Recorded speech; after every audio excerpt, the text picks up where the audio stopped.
If you're a lineman in charge of keeping the lights on, Grainger understands that you go to great lengths and sometimes heights to ensure the power is always flowing, which is why you can count on Grainger for professional-grade products and next-day delivery, so you have everything you need to get the job done. Call 1-800-GRAINGER, click Grainger.com, or just stop by. Grainger, for the ones who get it done.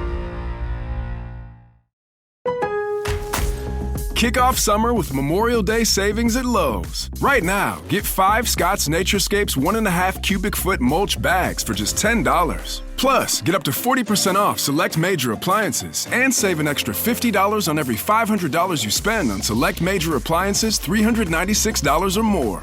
Lowe's, we help, you save. Valid through 5/28. Mulch offer excludes Alaska and Hawaii. Selection varies by location. While supplies last. See Lowe's.com for more details. Blog Talk Radio.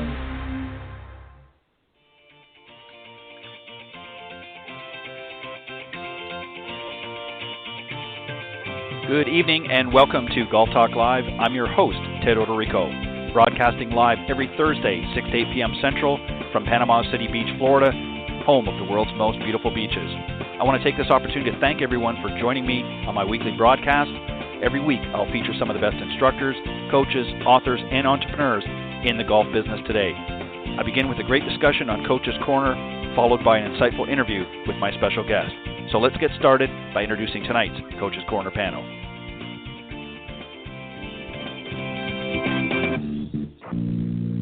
All right, welcome everybody and good evening, and thank you for joining me here live on Golf Talk Live. I've got a great show for you tonight. Always excited to be on air, and we're in the 2020 season, and this is actually season number 8 for the program, so I'm really excited about that as well. And last week, of course, we started out with the first Coach's Corner panel of the season, and tonight, of course, we're going to have a second group of guys that are going to be joining me here in just a minute, and I'll tell you a little bit about each of them. And then a little bit later on, I'm really excited to have this gentleman come back on the show. He was a guest several years ago. We talked about a book that he had authored called Uneven Lies. And, of course, I'm talking about author and retired golf writer Pete McDaniels. He'll be joining me on the second half of the show, so I'm really excited about that.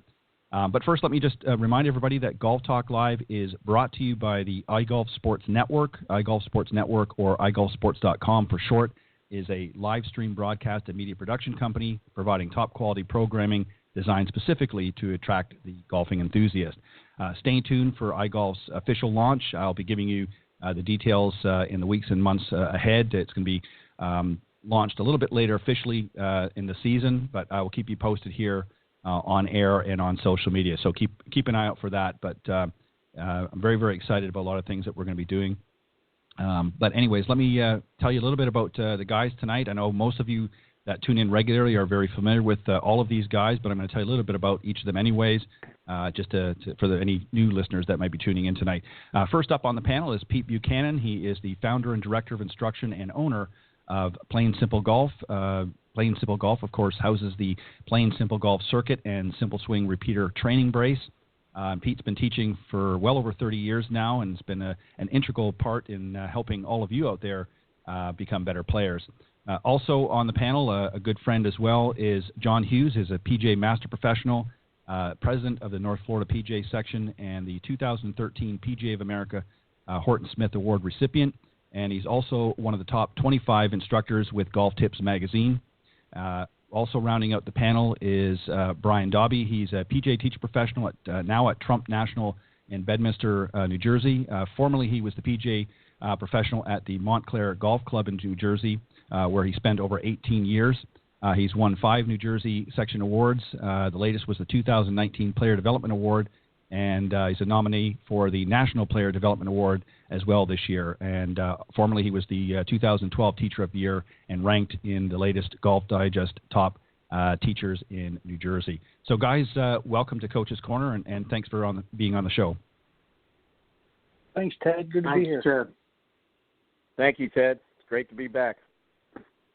All right. Well, a Happy New Year, everybody. I know this is the first time that you've all been on the show this season, and welcome back to Coach's Corner, and we're going to have a great show tonight. So we're going to talk about a bunch of different things, some tips that we're going to share with a lot of the listeners here, and I'm going to start in order and I think I'm just going to simplify it, keep the order that I introduced you guys tonight with the question, just to sort of keep everything straight.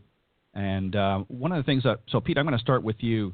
One of the things that, a lot of people talk about is the long game, if you will, and that could be anything from the driver to long irons to even some of your longer hybrids.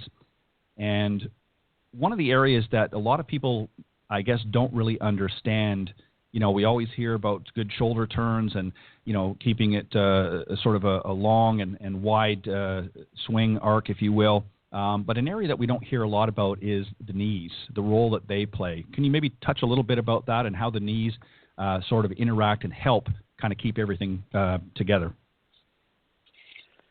Well, looking at the longer clubs themselves, you're going to have a swing that's a little bit more rounded because of the length of them for them to perform the best. And so, the knees are going to be a stable factor in what's going on with helping you to maintain the posture, helping you to turn so you can stay balanced.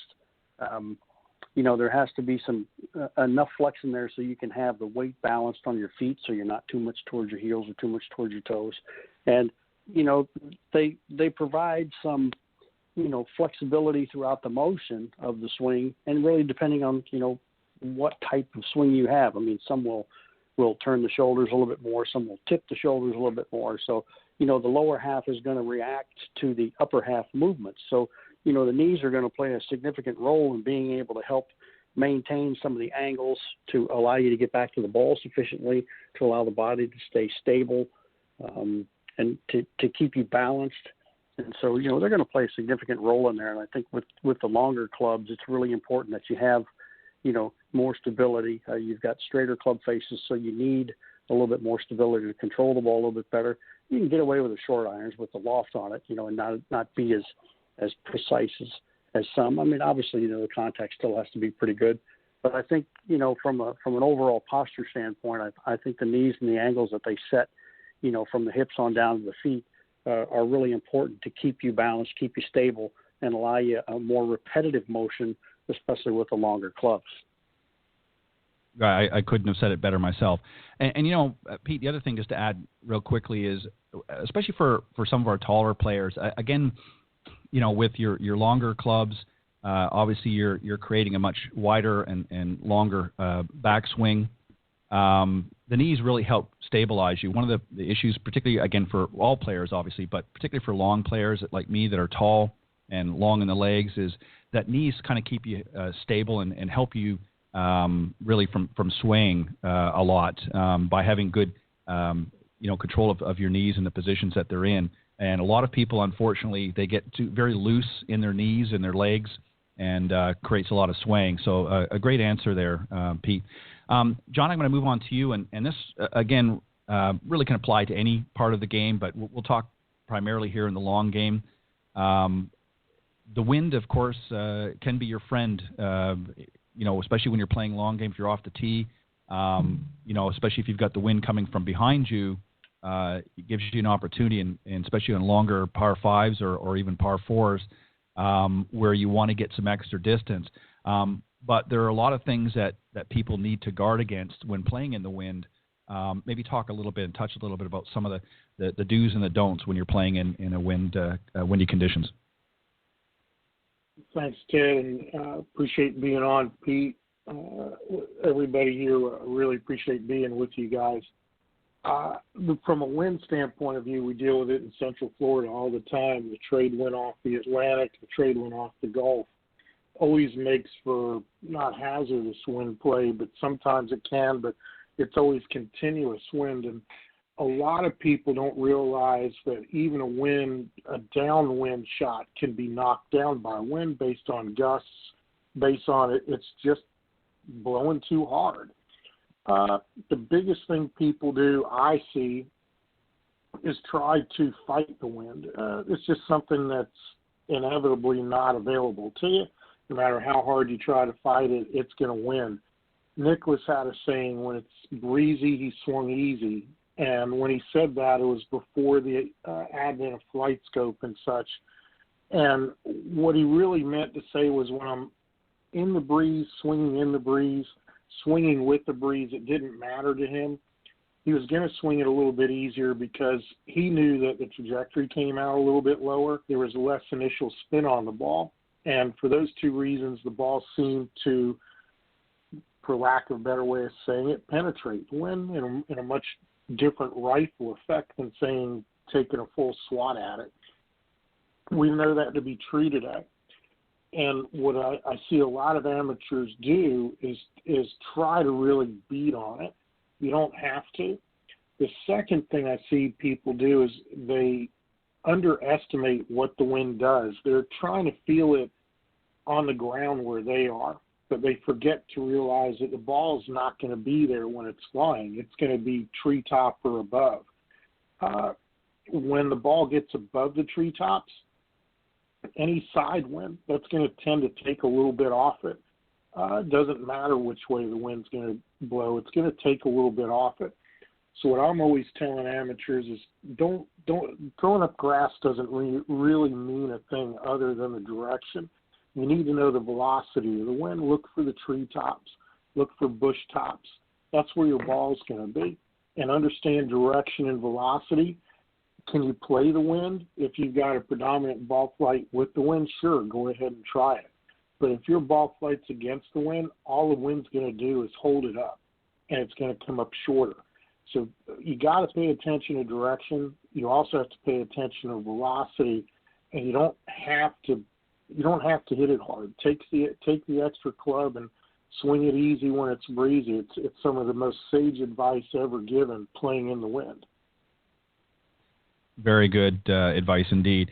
And, it reminds me a lot, pardon me, especially on par threes, you see this a lot. How many times we've all stepped up onto a par three and, the tee box is maybe fairly protected by some trees, so you don't maybe always have that wind. But as you hit the ball airborne and you're getting closer to the green, suddenly, wind becomes a play and you think you might just need to hit your 8-iron to that green.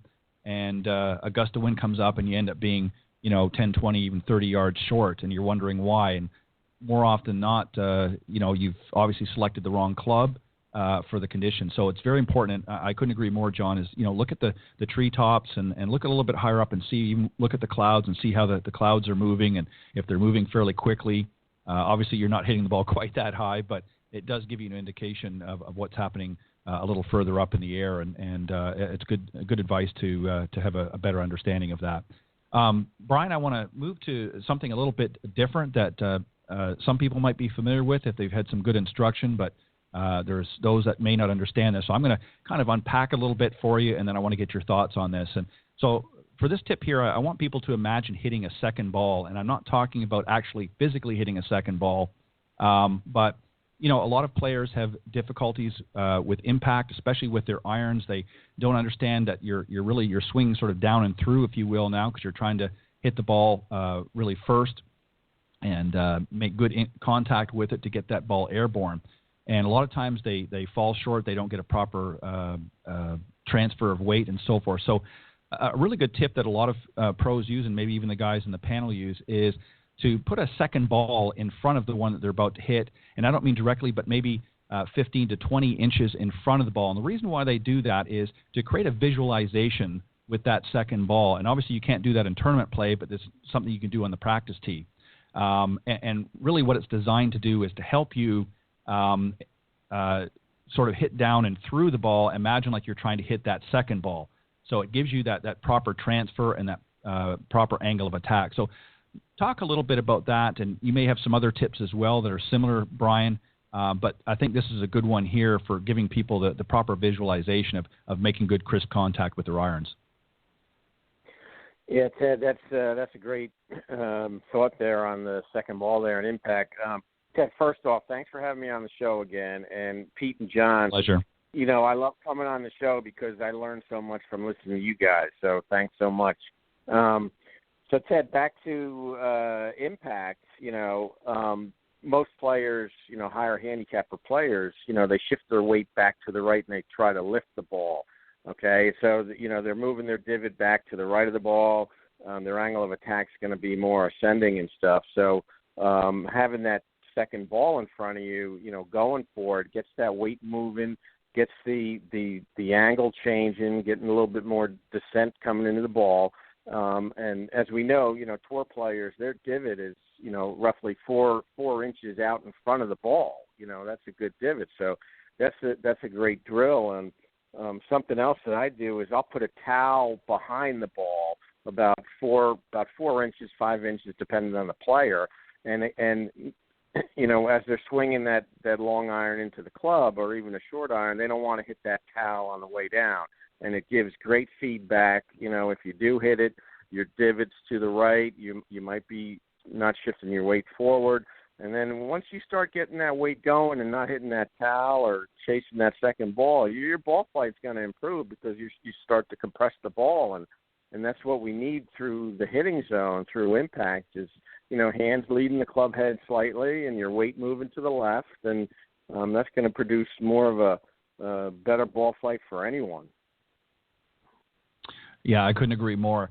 And there's a lot of great drills that will accomplish the same thing, but I really do like the second ball drill, if you will, because I think it gives people, and you can certainly, again, this is something you're going to do in the practice tee. You're not going to do this in tournament or in an actual round, but, a lot of people might put a tee or something, a little bit ahead of the actual ball that they're hitting, or as you suggest, a towel a little bit behind, and obviously you want to clear that towel and really focus on sort of a downward motion as you come into impact. Yeah. So some great advice, and I think it'll help people in the long run to have some of those visualizations because, too often more than not, then a lot of people just get up there and they just sort of swing haphazard and they don't really have a game plan on how to make good solid contact. Thank you for that, no, Brian. It was a great answer. Yeah. Ted, Pete, I want to come back to point. you. Yep. Sure. Go ahead, Brian. I'm sorry. Yeah, one more quick point on that I just thought of. Most higher handicap players get too ball bound and they're swinging at the ball instead of through the ball, and that 2-ball drill will get you swinging through it instead of at it. I think that's a good mental picture too of what you're trying to do with a club, not swinging at it, it's trying to swing through it. Right. It's exactly right. It's a golf swing, and people have to remember that. So great point. Thank you, Brian. Pete, I'm going to come back to you, and we're going to move into some short game strategies. And while the long game is obviously predominantly more about power and distance, the short game, obviously, we want to emphasize more on finesse and technique and obviously accuracy. And Pete, I know you're a big proponent of all parts of the game, but particularly the short game and trying to get people to really attack those greens. So maybe talk a little bit about how a person's strategy is going to change a little bit when they now are going to be focusing or dealing with more of the short game part of it as opposed to the long game. How does their strategy, if you will, sort of change a little bit? Well, every different level of player, the short game becomes, of great importance. The lower the handicap gets, the less the shots you get. I mean, if you miss the green, and you're a scratch player, now you get 2. If you're, a little bit higher handicap, you might get 2 or 3 to maintain the level that you play at. But all in all, it's still very important. And I think one of the things I always try to get in the outset with looking at the short game first is in putting is get him to learn how to roll the ball properly.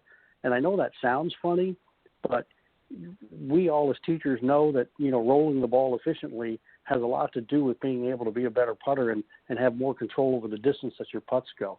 You have to roll the ball properly to get it to behave properly on the greens and get more control over what it's going to do. But one of the other things that I really like to focus on is I like to get the players to understand loft versus roll with their clubs. How much air time and ground time are your clubs going to have when you play around the greens? And if I'm going to take a 9 from this position and fly it to this point, how far is it going to run from there? And as they get better at understanding loft versus roll, it gives them so much more confidence, number one. But 2, it gives them, an understanding of being able to control the distance that those balls are going to go.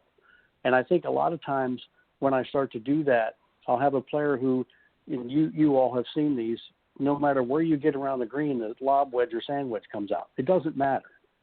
But after I start to get them to understand a little bit more loft versus roll, it's amazing how many times now there'll be a 9 or an 8 or a 7 or a 6 because they start to figure out that they can control the ball a little bit easier with shorter strokes and getting the ball on the green a little bit earlier and then letting the ball run from there. So, to me, I know the short game is totally important, but I think getting them to understand how to control the ball a little bit better, roll it properly, and then understand, loft versus run and how to control those, I think it gives them a little bit more of an opportunity, a little bit more imagination around the greens, but ultimately in the end, more control, because you have to get control over those short shots if you're going to get your scores down. Otherwise, it's going to continue to be a struggle. So that's kind of the way I like to go about it. Obviously, you have techniques of, how to hit the shots and those types of things, but I like to get them to understand the tools that they're using and what they're for and how they can benefit them from,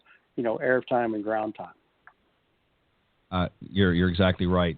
The thing is, Pete, that what we really want for people to do is really assess. I think that the number one thing is that you want them to assess the shot at hand and understand what type of shot they want to play. How much of it is going to be air time, how much of it is going to be roll, especially when they're getting close to the green, if it's going to be a chip or a pitch, if you will. You want to understand and assess the type of shot needed and then make an informed decision based on that. A lot of times we see people getting up there and, they might be just a few yards off the green and they think, well, the best shot is maybe to fly the ball all the way back to the hole.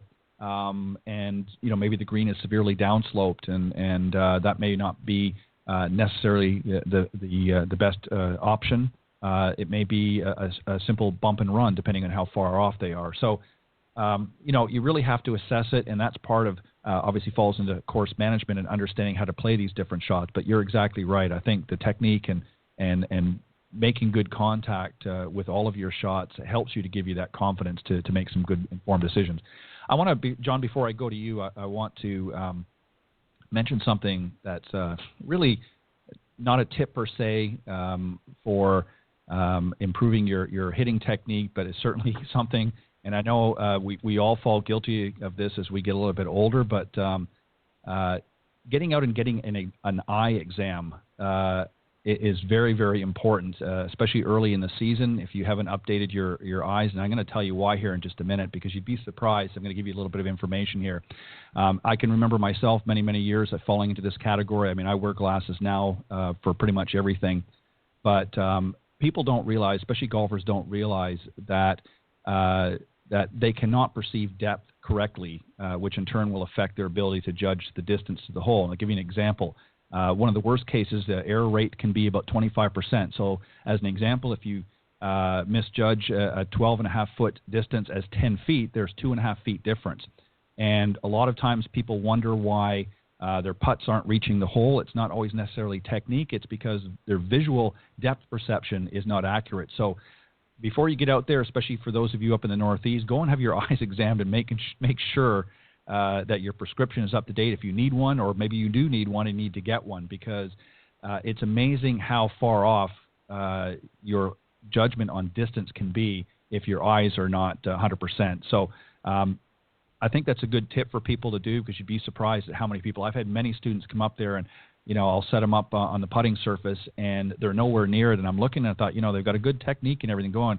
And it's just that, I'll, after asking them a couple of questions, I'll realize that they're not even close in their depth percentages. So, and perception. So, get your eyes examined before you get out there and start hitting the golf shots. And I think you'll find that that'll help a little bit in that area.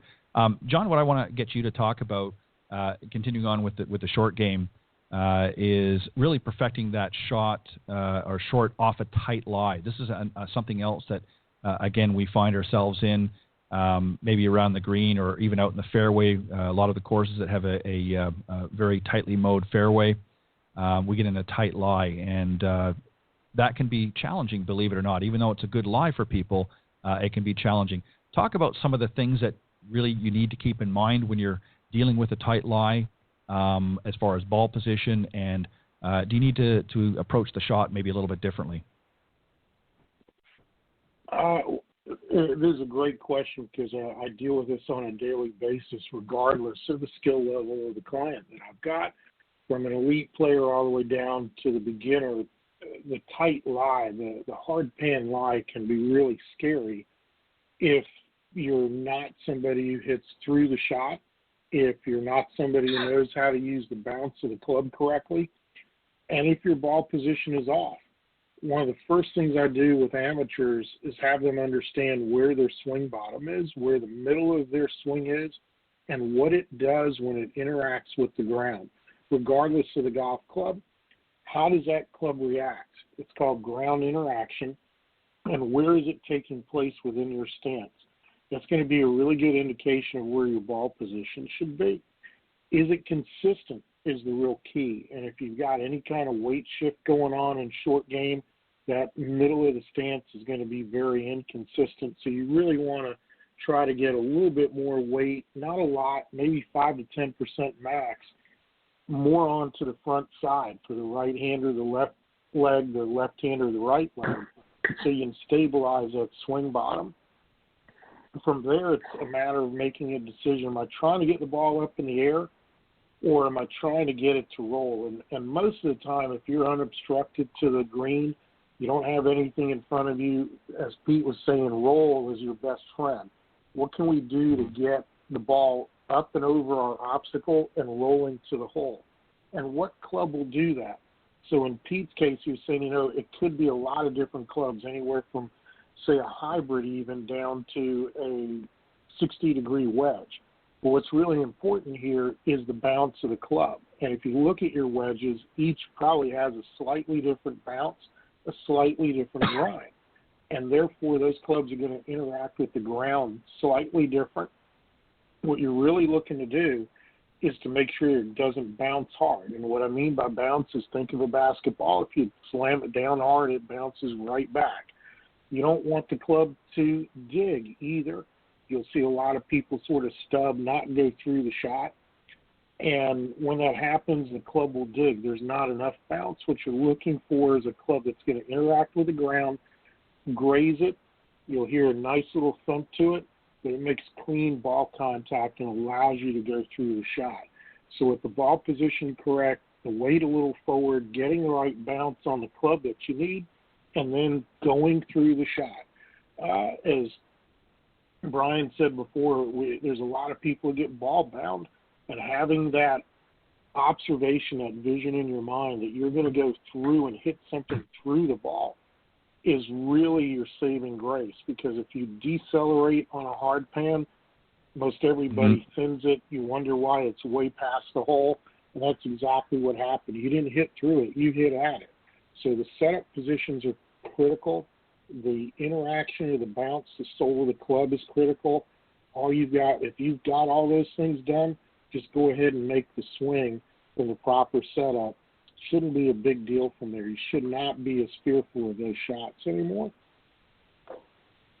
Yeah, great answer, John. And, it goes back to what I said earlier is, I think you have to understand the shot. This is where a lot of people run into problems, is they get up there and they're more focused on purely the distance to the hole or the distance to the target that they want, and they don't really stop and think about the type of shot, whether they're in a tight lie, as you suggested, John, or whether they're in thick, fluffy rough, and they are obviously aware of the position, but they don't always understand that each situation may require a different shot and a different adjustment in your game. So you've got to be cognizant of that. And I think, again, it goes to your course management, and this is why it's important.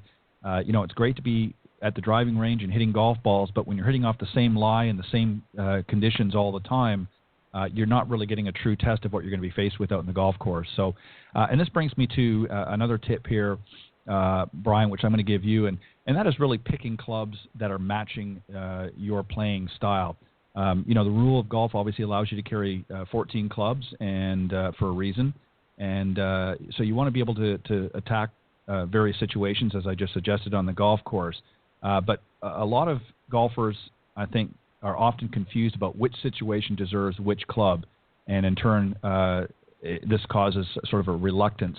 And more often than not, we see a lot of players will just play maybe 1 or 2 or 3 clubs in their bag, and the rest of them don't even get touched, where maybe some of these others. So maybe give us some examples, Brian, if you wouldn't mind, of, when you're, putting the clubs in your bag, if you will, or just give us maybe a scenario or two of really how you can use some of the other clubs that maybe you're traditionally not using out in the golf course. Well, Ted, great question. It all depends on the player, obviously. Better players are going to be able to utilize more clubs in the bag because of the distance, But most amateurs, I think, the first thing that came to my mind when you said picking clubs is 75% of shots that are missed are usually to the right and short of the greens. And I think in general, when amateurs are picking clubs, I don't think they take enough club, okay, because they usually take a club based on their best shot and how far it can go, say a 7-iron, 150, but they're not realizing if they miss-hit that 7-iron off the toe or heel, that ball's not going to go 150 yards. It might go 140 yards. So I think that would definitely help amateurs to score better by picking a club that's more than they think, number one. Number two, I thought of practice. Typically amateurs tend to practice with clubs that they know they can hit. But in terms of getting better, they need to pick clubs that they can't really hit so they can turn those weaknesses into strengths. And I think our practice habits lead us to comfort. All right, and I think just like anything else, you have to get out of your comfort zone to get better. And so pick clubs that you're not good at. And then I think the other thing when you pick other clubs instead of what you said, using the same clubs over and over, by seeing different trajectories and what a club can do, I think players can learn the game better because they're learning about the club's design, what it's meant to do in terms of trajectory and distance. And I think that goes into the learning process of any golfer, especially beginners. What does this club do? What does my higher lofted clubs do? And how does it spin the ball? And going back to the short game question you had, when it comes to picking clubs, I like to take a student to, say, 20 yards off a green and say, all right, I want to see you hit 4 different clubs to the same target. Right. And how do they react? Are you going to start rolling the ball with a putter or a hybrid, or what happens when you pull out that 60-degree wedge, and which are you more consistent with? So I think there's a lot of learning that can go on when you pick different clubs and experiment with different lies. But that's important in learning this game. The club's design, Ted, I think is overlooked. Clubs are designed for impact. Okay, they're built that way, and our job is to hold them and swing them and not try to manipulate them. And I think if we just let the club do what it's supposed to do design-wise, we'd hit better shots. So picking clubs, that's a great question. Pick a lot of them and get to use them and practice, and I think that goes, better players just know that. And beginners and higher handicappers need to. Yeah, that's a great answer too, Brian. And it goes, guys, really to this. As I said right at the very top of that question, we're allowed 14 clubs in the bag, and I think, as you suggested, Brian, and I know the other guys would concur. Get out there on the practice tee. There's a lot of different areas. You don't have to make it a perfect lie. You can go down sometimes one end of the other of the tee box, and a lot of times there might be some undulations in that. And you want to create some different situations, and we're going to talk about that here in just a second, a little bit more detail, but with the next question. But, one of the problems with a lot of golfers is they don't experiment. They think that, well, okay, this particular shot, I normally would hit my, my 60-degree wedge or my 52-degree wedge. But sometimes a 9-iron might work just as well and might actually produce a better shot. So, you can utilize those 14 clubs in a lot of different ways with a lot of different shots. I mean, everybody thinks that, the only club you can use out of the bunker is a sand wedge. Well, that's not necessarily true. I've seen players at greenside bunkers, I've seen them use their 9-iron, depending on the situation. So, again, understanding the shot at hand and experimenting when you have those opportunities, whether it be through a teaching lesson or on your own at the practice tee, can really do a world of good.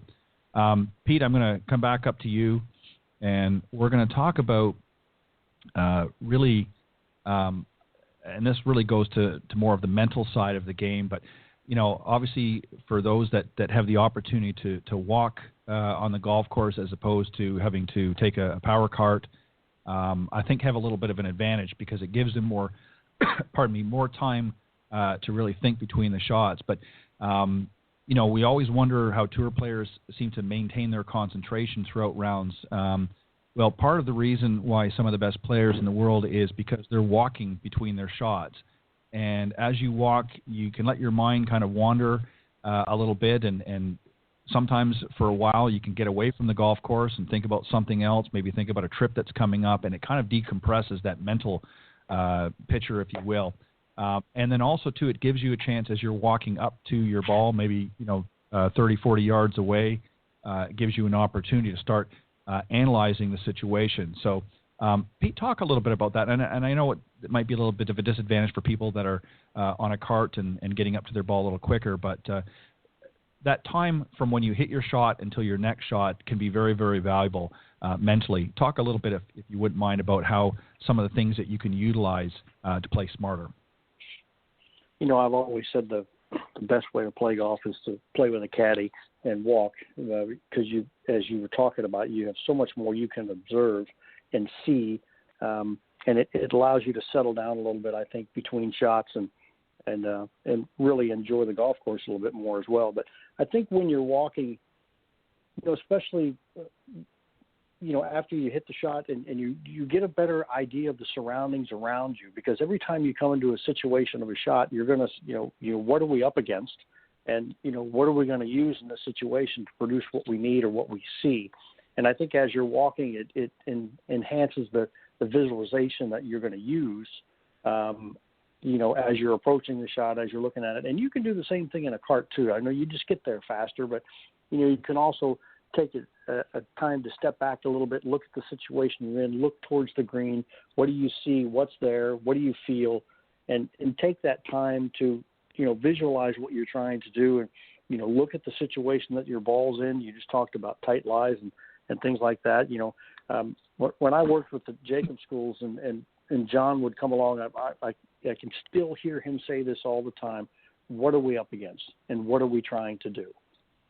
And he would always ask that first and foremost, what are we trying to do out of this situation? And sometimes you can do what you picture and sometimes you can't, as the situation may keep you from doing that. But I think, having the chance to walk up, especially in the fairway shots, but then after that, I think what's really, really valuable is when you're walking towards the green, because you can see in the distance what you're looking at is one side pitched higher than the other. You can start to, visualize what the green looks like, how the ball may roll on the green. So by looking at what you're looking at, one of the things I always like to picture is if you sprayed water on the green, where would it go? It gives you a pretty good idea of what's going on in that visualization too. But as you're walking up to the green, pay attention to what you see. How's the green look? What's around the green? I think it can help you in those types of situations. Get a little bit of an idea of what you might be trying to play before you get up there. Now, obviously, you have to see how your ball sits before you can go from there and what situation it's in. But I think, walking to me is always been to me the best way to play golf. But I think, you can still have the time when you're on a golf cart to take that visualization and really look at the surroundings as you're going to it. And I can tell you what's really funny when talking about that. I was playing with my son last summer, and he said, when did they put that there on one of the holes? I said, what do you mean? It's been there the whole time. He said, I never saw it. It's just one of those things that, you'd be amazed at what you can actually see if you look up and look at it. So there's a lot of beauty on the golf course, and a lot of it's missed because you're not looking. So I think it's really important to look at the surroundings, look at what you're up against, and then how you can proceed from there. Right. Great answer. And you're exactly right, Pete.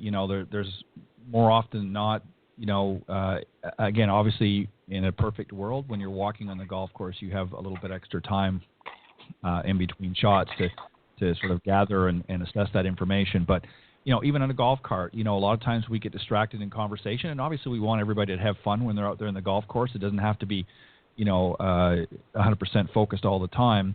But when you're faced with a situation and especially when you're playing in some some hilly conditions, there's a lot of things that have to be factored in, and more often than not, what ends up happening is people drive up to their ball, they're not really paying attention, they get up there, and now they're spending all this time once they get to the ball, and really missed a lot of opportunity in assessing the situation before they got there.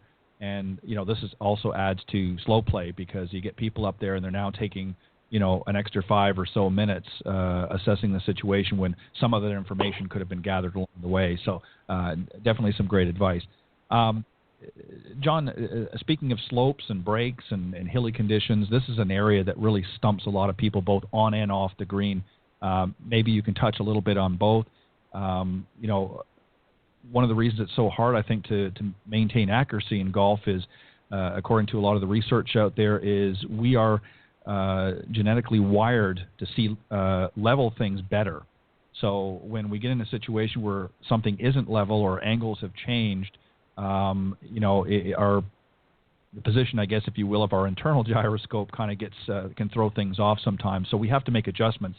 So maybe talk a little bit about that. Let's talk first about maybe some of the situations with lie conditions and things like that in slope, if you will, out on the golf course. Maybe touch a little bit as well once we get to the green. You're exactly right as far as being hardwired. I'm a voracious reader of biophysics, biomechanics. I find myself reading some really off-the-wall topics that eventually helped me out. And something I read back in November was how we and our eyesight develop. And up until the age of 4, all we really see is straight lines and 90-degree angles. And it's off of those straight lines and 90-degree angles that right around the age of 3 or 4, we start developing the understanding of curvature, which we'll get back to here in a second with green reading. As it relates to uneven lies, we can't see the straight line. It's difficult. Most people are looking at the straight line from nowhere near the straight line, and what I mean by that is standing behind the ball far enough away where you can focus both eyes on the ball and make a line between you and the ball and the target. Most people don't stand on that line. They stand to one side or the other. And that's good. It's going to change how you see things. Combine that with a lie that's downhill, uphill, side hill, all of a sudden the lines and the 90-degree angles, they become really confusing is the term I'll use. With that being said, I try to make it easy for people. I think there's 2 rules of thumb for uneven lies, and that is ball position middle. Regardless of where you think the ball position should be, you're going to make adjustments to where you're holding the club or how you're placing yourself into the shot, where the ball position, it's just got to be middle. It guarantees you strike the ball, not the bigger ball. Secondly, an extra club. In all but one of the situations, you're going to need an extra club for some odd reason, except for the downhill lie, which requires one less club. If you'd imagine this, if a club is sitting flat, and then all of a sudden you take the front edge of that club and start declining it, you're going to decrease the loft, and that's why you're going to need one less club. So it balances out the loft that you're losing. All the others, either an uphill, you're gaining loft, you're going to need an extra. Ball below your feet, you're going to need the extra length of the club just to stay down and get to the ball. Ball above your feet, ball's a little closer to you, so you're going to be choking down on the club near the end of the grip. It's going to shorten the club, potentially shorten the length of the shot. So in 3 out of the 4, you're going to need that extra club. Ball position middle. Again, make some practice swings so you understand where that club bottoms out. And then lastly, the uphill, downhill. Make sure, take a pick. I've heard a lot of different things with this, and I've come to the conclusion that certain people feel things differently than others. So I used to teach, let's get your shoulders parallel to the hill. Then I taught get your waist and belt parallel to the hill. Pick one. You don't necessarily have to pick both. The best players in the world are capable of doing both and maintaining their balance. If you're an amateur, you're more of an arm swinger, get those shoulders there. If you're more of a lower body type swinger, let's get the belt parallel to that, and let's set up your weight in such a way where you can keep your balance and still turn. Those are really the simplicities to hitting those shots. But again, if you can't see the straight line, how do you know where to place your belt or your shoulders? And that's really critical. As far as putting, whether you're 20 feet away or 200 feet away, you'll see the straight line first before you ever see the curve. When you start seeing the hills, your mind is literally trying to make a 90-degree angle from the hole to where you think you ought to aim to, and it's at the point where the ball breaks that you start seeing the curvature. But it's based off of a 90-degree angle far beyond where you think that ball's going to curve. A totally different subject that we can get into for an entire hour. But Ted's right. You are hardwired to see straight lines and 90-degree angles. Use them to your advantage. When the lie is really funky for yourself, you'll be very surprised how you make it simpler that way for you to see where you want to go and what you want to do. Great answer, John. And it goes back to some of the things we talked about a few moments ago, and that is, practice these things whenever possible. When you go to the driving range, don't just tee it up in, a perfectly flat lie. Go to, most driving ranges, certainly a lot of them, not all of them, but might have a few hills or undulations, if you will, even on the teeing area.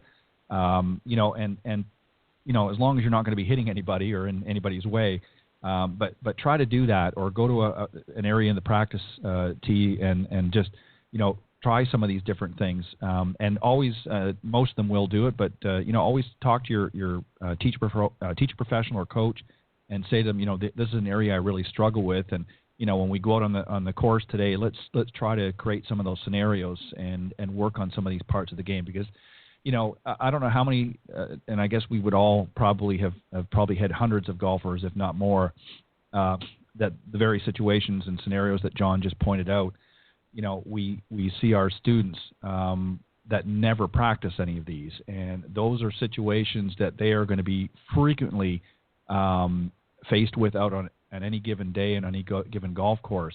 And, you can't just practice the perfect lies and the perfect conditions all the time. You've got to practice the imperfect lies and the imperfect conditions as well, because otherwise, you're just losing strokes. And this is why people struggle so much with their handicap. Brian, I'm going to give you the last question. This is a little bit different. We're going to talk about stretches and pre-round, if you will. Some of the most important stretches as we get ready, especially for you folks up in the Northeast and Northwest, that's still a little bit cooler up there and you're not quite out on the golf course yet, or out in the practice facilities. And some areas are shoulders, lower back, and hip flexors. Why don't you just maybe give us a couple of examples or a few examples, Brian, of really what you try to get your students to do early in the season, for those that maybe don't have the ability to work on their game indoors at an indoor facility, and they're getting out for the first time here in the next month or so. What are some things, maybe some stretches or exercises that you might have them do in order to get them flexible and ready for a new season?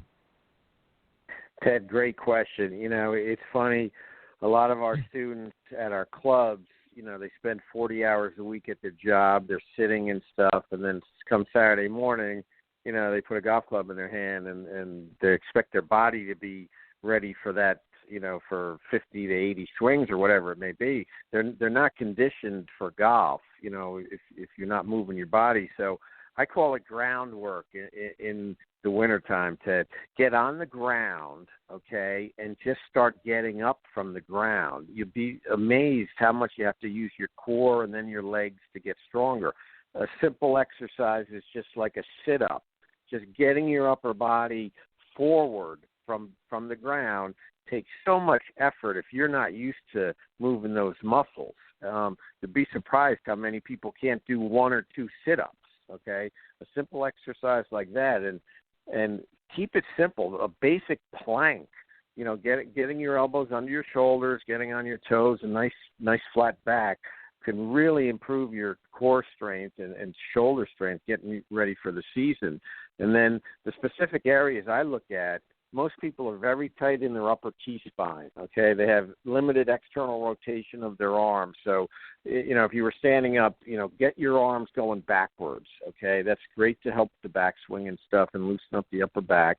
And then also lunging and some body weight squats are great to get some good lower body stability and leg strength for that. You don't have to go to a gym and get on equipment to improve your body for golf. You need to get on the ground and just do basic functional patterns that we did as kids, just trying to get up off the ground, and you'll strengthen your body.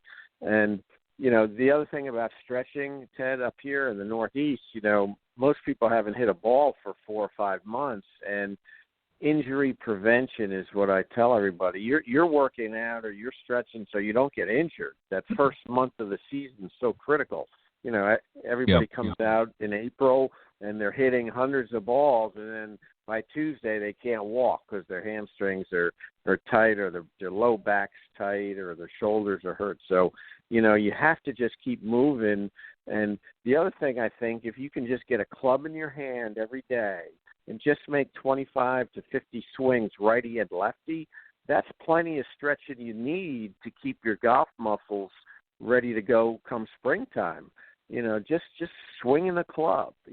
We don't do that all week. If you don't have a club in your hand, you're not flexing over, you're not turning your shoulders, you're not turning your hips. So just trying to repeat the golf swing's a great exercise, Ted.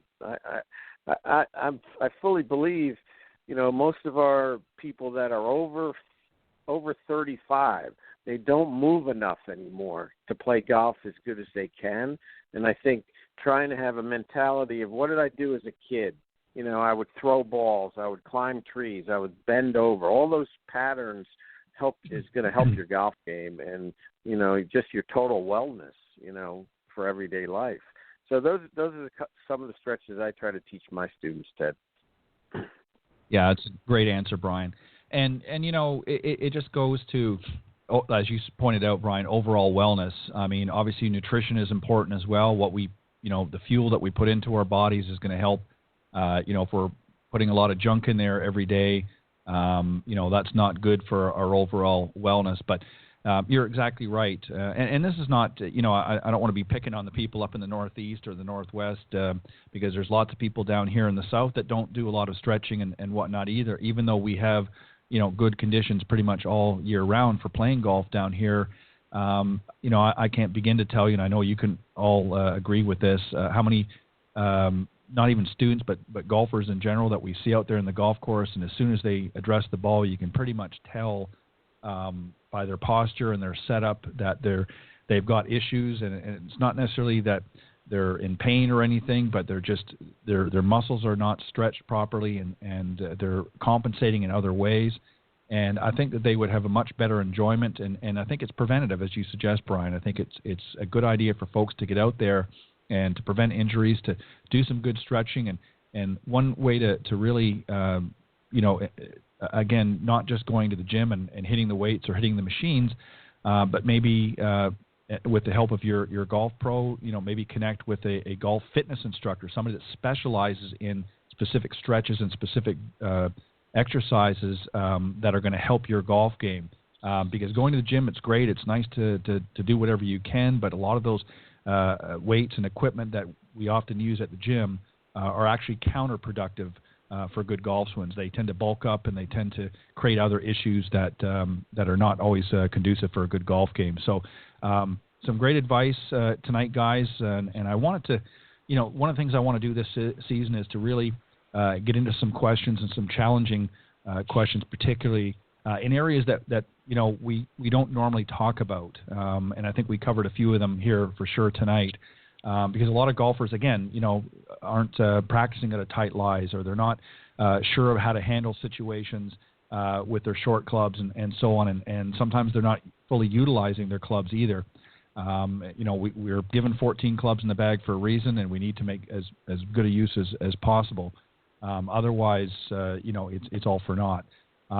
So, guys, I want to thank you very much for helping to get the season going here on Coach's Corner. You did a great job as always, and I want to give each of you. We'll start in order again: Pete, Brian, and then Pete, John, and then Brian. Let the folks know if they want to reach out. The best way to do it. Well, hey, thanks, Ted. They can reach me at Plain Simple Golf. The Plain is PLANE.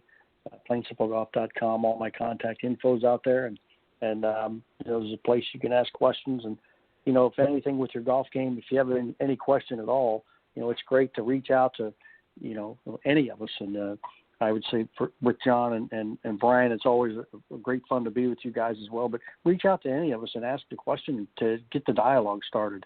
It's a great way to do it to figure out how to best go about your golf game. Well said. Thank you. John, how about yourself? Well, for me, it's real easy. John Hughes Golf. Put an @ sign in front or behind, and you're going to find me, whether it's Facebook, Twitter, it doesn't matter. Website, johnhughesgolf.com. Reaching out to me is pretty simple. If you get in touch with me by 5 o'clock any day, you're guaranteed a reply that day, and I'm probably one of the few people in the industry that guarantee that. I've also started a new program in 2020. It's my video subscription program. Basically boils down to, if you send me videos of your swing, you'll get video lessons from me. More information on my website about that. And again, thanks, Ted, for having us on. Pete, Brian, honored to be on with you. Thank you, John, as always.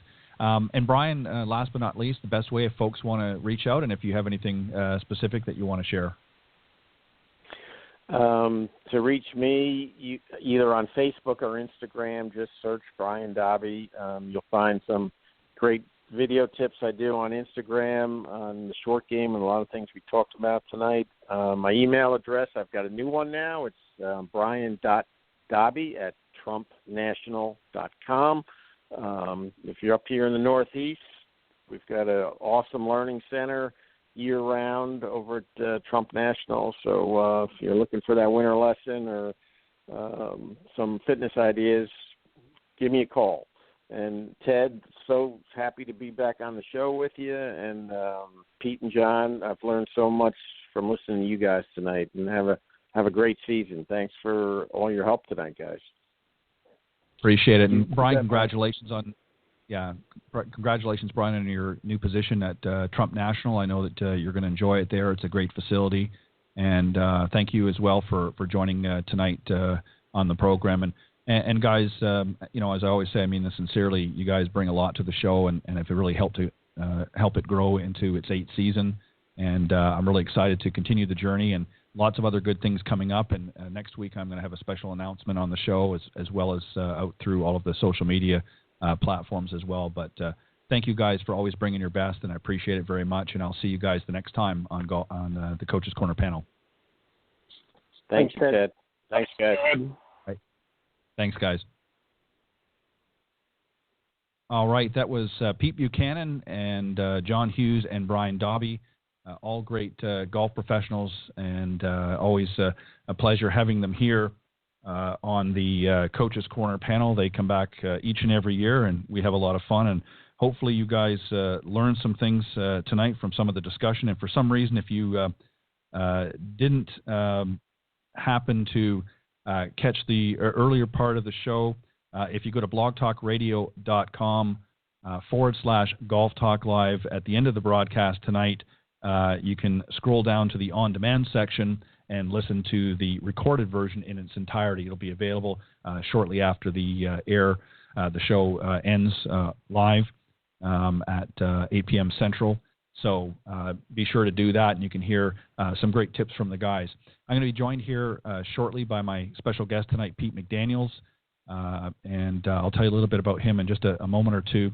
But let me just remind everybody that Golf Talk Live is brought to you by the iGolf Sports Network, and the iGolf Sports Network, or iGolfsports.com for short, is a live stream broadcast and media production company that I created late last year, and it's designed to provide top quality programming really to help attract golfing enthusiasts.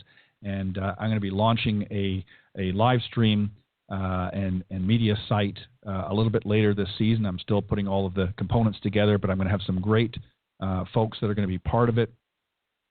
Many who have been on the show here over the years are going to be regular contributors, and it's going to be a very, very interesting format. So I hope you'll join us once that comes official and live online, and I'll again keep you posted as we go along. But it's something I'm very, very excited about, and something else that I'm going to announce next week here on the show and also through social media. And you can also catch in, and I'll during the outro, of course, it will remind you, but there's some other great ways that you can listen into the show as well. If you go to iTunes or if you go to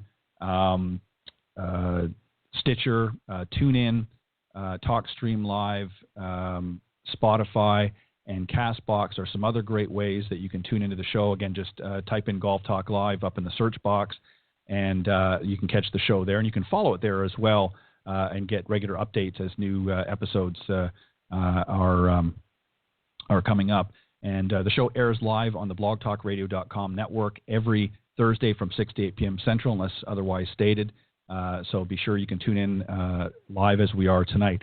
All right, my very special guest, and I'm very, very excited to have him on the show. He's was on several years ago, and he's just a wonderful asset, if you will, to the golf industry and just life in general. Of course, I'm talking about Pete McDaniels. He's a retired golf writer and who still remains active as a freelancer and blogger for the African American Golfers Digest magazine, and you can also catch a lot of his great work at PeteMcDaniel.com.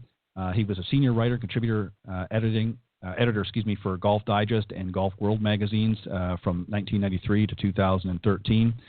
His primary responsibility for much of that time was to collaborate on instructional and feature articles with Tiger Woods. Prior to joining Golf Digest, he served as a senior writer for Golf World magazine for 4 years and sports editor for the Hendersonville Times News for 13 years, where he earned numerous North Carolina Press Association writing awards. Among some of his many accolades, Pete is a recipient of the Harlem YMCA's Black Achiever in Industry Award, co-authored Earl Wood's best-selling book, Training a Tiger, inducted into the National Black Golf Hall of Fame and the African American Golfers Hall of Fame. He also co-authored Tiger Woods' all-time best-selling golf instructional book, How I Play Golf, and wrote the critically acclaimed Uneven Lies, the heroic story of African Americans in golf. He also co-wrote and co-produced the documentary Uneven Fairways, which aired on the Golf Channel in 2008. And he also produced the exhibit Honoring the Legacy, a tribute to African American golfers or African Americans in golf at the World Golf Hall of Fame. So please welcome my very special guest tonight, Pete McDaniels. Good evening, Pete. Welcome.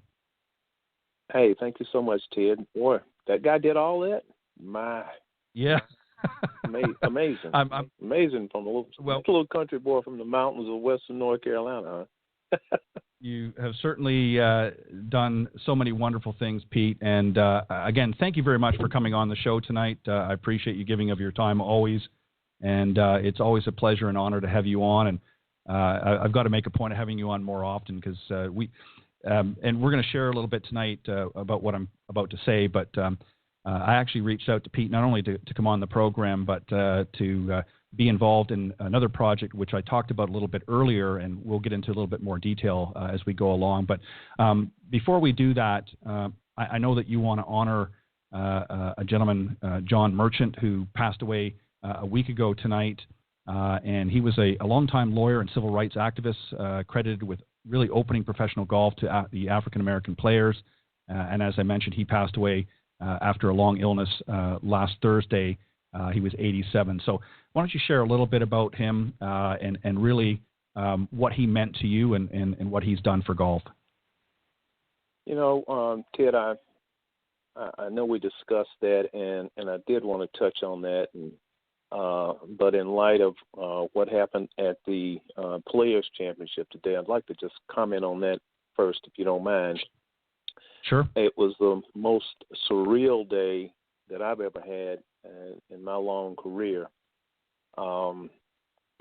Watching the PGA Tour Commissioner, Jay Monahan,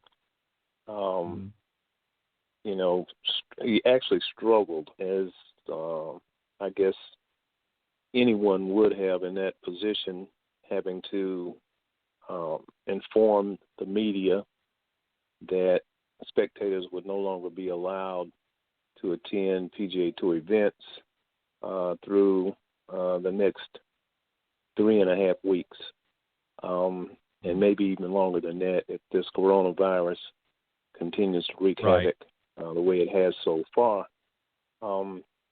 We've never seen anything like that before, and it touched a lot of people, not only the fans and the players and everyone involved in the golf industry, but also the media.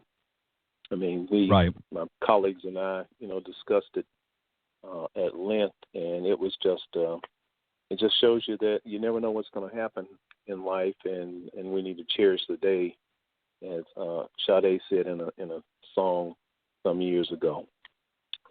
Having said that, there will be light at the end of the tunnel, and we will get through it as a nation, as a world, and we'll be much better for it. I couldn't agree more. Now, John Merchant. Go ahead. Okay, go ahead. What I was just going to add real quick, Pete, to what you were talking about, and another, I guess, segment of a group, if you will, that probably people don't realize is all of the volunteers and all of the people that work at these PGA Tour events that are also going to be affected, because obviously if the fans are not there, a lot of the concessions and as you pointed out, media and so forth are also not going to be required at these events when you don't have the fans attending. So there's definitely, in addition to the fans and obviously media, there's a lot of other support staff and volunteers that are not going to be required, obviously, for these particular events. So, yeah, it's affecting a lot of folks. But I just wanted to mention that as well. But please go ahead. Far-reaching impact. And our heart goes out to everyone that is being negatively impacted. John Merchant. I met John Merchant in 1993. I just joined Golf World magazine as a senior writer, and John was at the forefront of organizing symposiums, which were intended to level the playing field through more inclusion and diversity in the game of golf, in the entire industry, as a matter of fact. He was a fiery man, Connecticut attorney, had already achieved so much in life before he began his crusade in the golf industry. He was the first African-American graduate from the University of Virginia's law school, and had so many other accomplishments. He was a titan when it came to pursuing matters of equality and justice throughout the golf industry. He was very personable. He belonged to the country club of Fairfield in Connecticut, which was a stone's throw from my tiny apartment at Fairfield Beach. And John and I became fast friends. He might have even been responsible for me being hired by Golf World magazine. I don't know. He never said, but I had a feeling that if anyone had a hand in it, it would have been John. A pretty good golfer, a single-digit handicapper in his youth and well into his adulthood, and he loved the game of golf, but he fought tirelessly to make sure that everyone, no matter who they were or what their background was, had an equal opportunity to participate in the game and enjoy the fruits of their labor. And he did that until his dying day. He passed a little bit over a week ago, and right. The world lost a great champion in John Merchant. And what's really interesting, about what you said is the fact that he tirelessly pursued that agenda, if you will, of inclusion. And, in so many areas of life, not just golf, but, obviously we're striving to do that. And many times over the years, obviously we've fallen short, but it's people like John Merchant who, keep getting back up and kept getting back up and, to coin a phrase, fighting the good fight right up until the very end. And obviously I know that he had done a lot from reading some of the articles that I did about John. Obviously I didn't have the pleasure or honor of meeting him in person, but I was a little bit familiar with him. But, and it just goes to really, here was an opportunity for a gentleman who obviously earned his law degree, decided that he wanted to focus his efforts and his energies in obviously a cause that was important to him. And he was able to successfully achieve, I'm sure, a lot of his agenda and as you said, right up until the very end. And it brings me really to the next question that I want you to talk about. Given what John has done and obviously others along the way, what is your perception, Pete, of the state of the game as far as African Americans concerned? Obviously, we've seen many over the years, going back many, many years ago, people like Teddy Rhodes, and we saw Charlie Sifford and Lee Elders come along, and then obviously more recently we've seen your good friend Tiger Woods. But overall, how do you feel the state of the game is, and as far as representation of African Americans? Are we still a long ways away, or are we starting to see some strides? We're still a long ways away. I mean, I've been very grateful that we have made some strides in the game. Some players have come to the forefront through the First Tee and junior golf programs around the country. Players like Cameron Champ and Harold Varner III just didn't spring from any place. They were, kind of raised to be golfers, much like Tiger was. Different routes, but the same concept. However, the promise that we saw when Tiger turned pro, actually when he was winning everything in the amateur ranks, and then turned pro and became the player that he was, it just hadn't been fulfilled. And there are various reasons for that, I believe, in my opinion. I call African Americans in the game the invisible people because of a lack of recognition for our efforts over the years, a lack of recognition for all the things that we have accomplished in the game. And if you read Uneven Lives, you'll understand that we have a rich history in the game of golf. That alone does not command, that we have equal footing in the game, but the fact that, we have strived, that we have overcome and still succeeded against all odds, if you will, does demand that there should be some consideration for us to get a bigger piece of the pie, so to speak. Golf is at last count, it was said that golf is an $84 billion a year industry, and that's a pretty huge pie. But if you look at African Americans and other minorities, as a matter of fact, we get table scraps from that. We're consumers. We spend a heck of a lot of money on golf equipment and playing the game, and we don't really reap the benefits on the other end. And that has been the challenge. That's the challenge that John Merchant delivered to all of those of us who followed in his path and who have stepped up and tried to make a difference. And that's the challenge that we still face today. 20 years after, 25 years after Tiger turned pro. So, and that's the sad thing. African Americans had the number one player in the world. We've had the number one player in the world most of the past 25 years.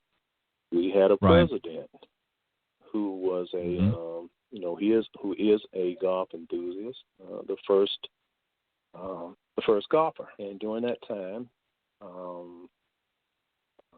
we just haven't advanced the way I and many others believe we should have.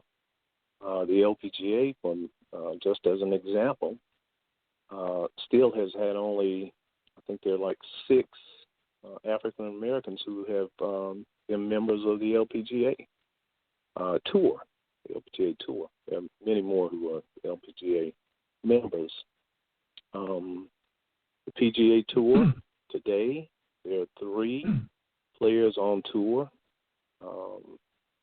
Well, actually, I guess there's 4 now, since young Joseph Bramlett, I think, has his playing privileges again. So you have 4 who of African American descent in 2020.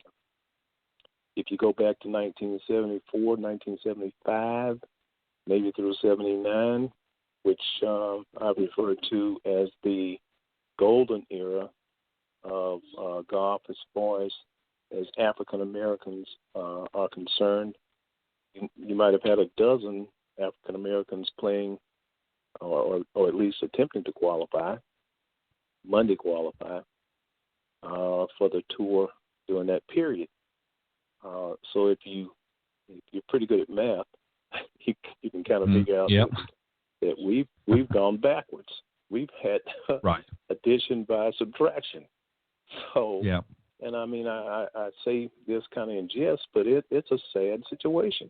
And then if you look at the members of the PGA of America, I think there may be 50 PGA of America pros who are African American. And of that number, I would venture to say that less than 20 of them are Class A pros. And of those 20, if you look around at the country clubs in this country, I can't tell you one that's a head pro or the director of golf at one of those country clubs. And this is 2020.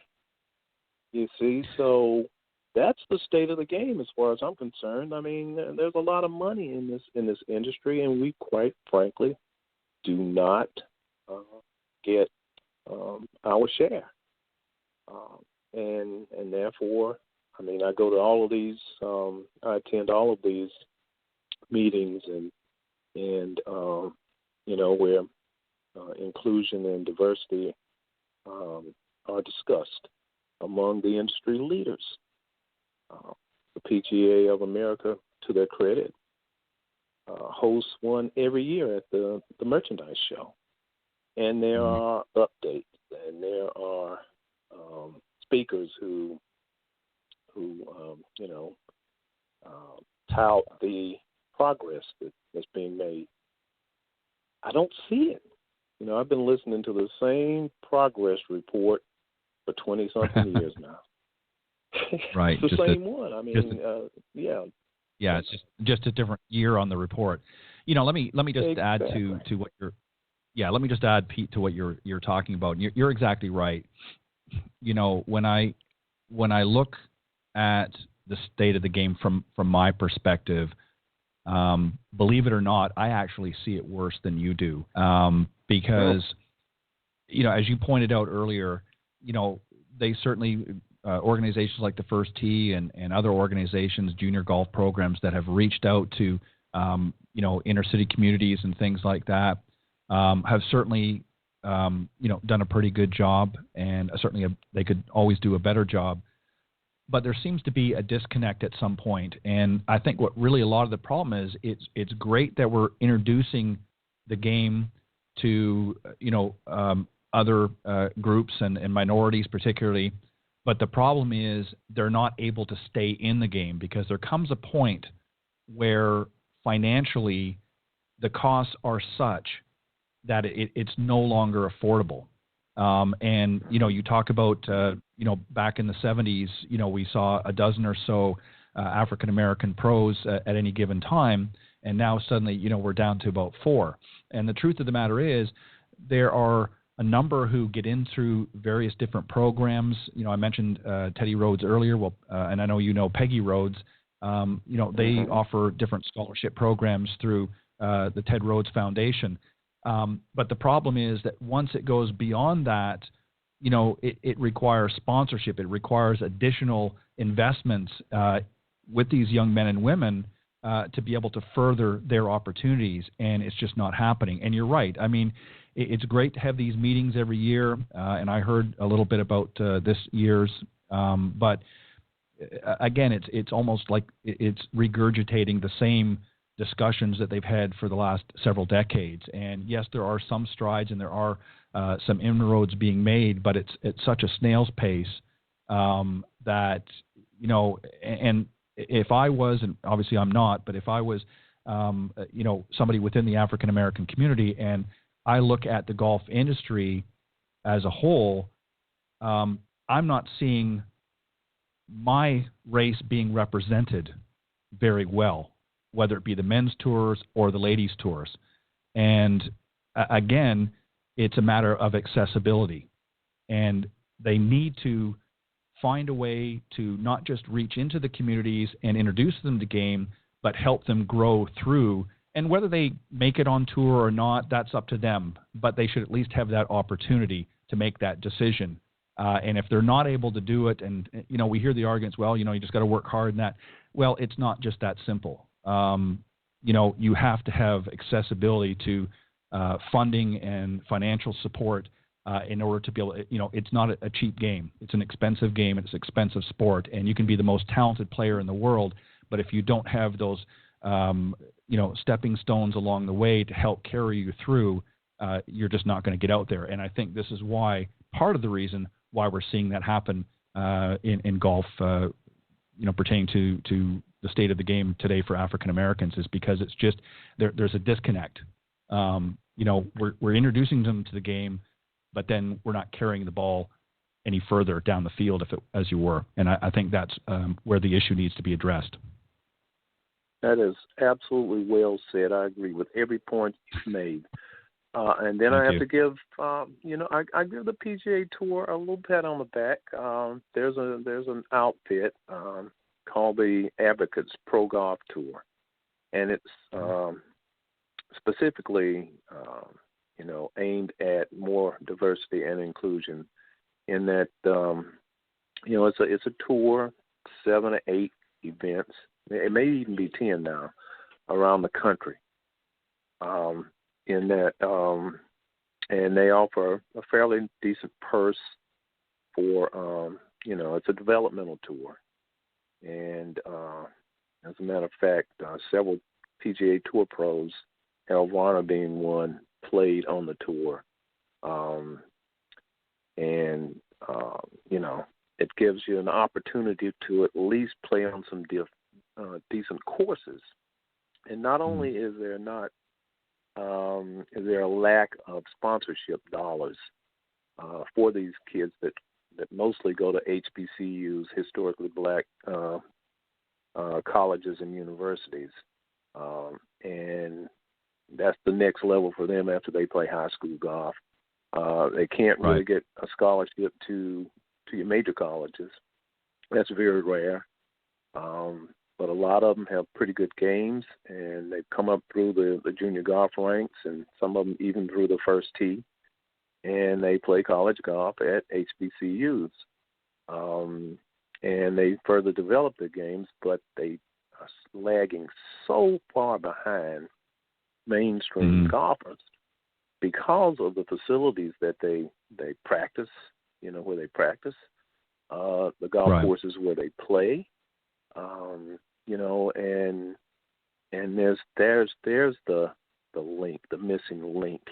So by the time they turn pro, they're already 4 or 5 years behind the very people that they have to compete against.